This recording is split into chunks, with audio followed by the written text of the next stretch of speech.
அடுத்த டிப்பே என்னன்னு சொல்லி பார்த்தீங்கன்னா, நான் இன்றைக்கி குக்கர் எடுத்திருக்கேன். நம்ம வீட்டில் நம்ம குக்கரில் எப்போ சாப்பாடு வச்சாலும் சரி, குழம்பு வச்சாலும் சரிங்க, ஃபஸ்ட்டு குக்கர் மூடி ஓப்பன் பண்ணி நிறைய பேர் அப்படியே வச்சுருவீங்க. அந்த மாதிரி பண்ணாமல் இந்த டிப்பை நீங்கள் ட்ரை பண்ணுங்கள்.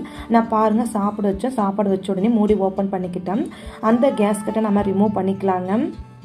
கேஸ் கட்டை நீங்கள் ரிமூவ் பண்ணி வச்ச பின்னாடி இதில் நிறைய பேர் டேரெக்டாக தண்ணி நினச்சி அப்படியே வச்சுருவாங்க. அந்த மாதிரி பண்ணாமல் இந்த கேஸ் கட்டை அப்படியே வச்சுட்டு ஒரு அகலமான நம்ம தட்டு எடுத்துக்கலாங்க. தட்டு எடுத்துகிட்டு இந்த தட்டுக்குள்ளே நம்ம கேஸ் கட்டை வச்சு விட்டுக்கலாங்க. அதுக்கப்புறம் நீங்கள் அந்த கேஸ் கட்டை மூழ்கிற அளவுக்கு நம்ம தண்ணி சேர்த்துக்கலாங்க. இந்த மாதிரி நீங்கள் பண்ணி வச்சாலே போதுங்க. இந்த கேஸ் கட்டை ரொம்ப நாளைக்கு ஒழிக்கும். அதுவும் மட்டும் இல்லாமல் நம்ம வீட்டில் நம்ம குக்கரில் சாப்பாடு செய்யும்போது அந்த குக்கர் மூலன்னு பார்த்தீங்கன்னா காற்றெல்லாம் வெளியில் வந்துட்டுருக்கும். அது மட்டும் இல்லாமல் தண்ணியெல்லாம் வடிஞ்சிட்ருக்குங்க.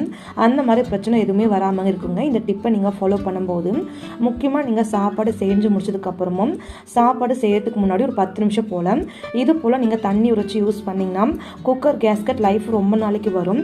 கண்டிப்பாக நீங்களுமே ஒரு டைம் ட்ரை பண்ணி பாருங்கள்.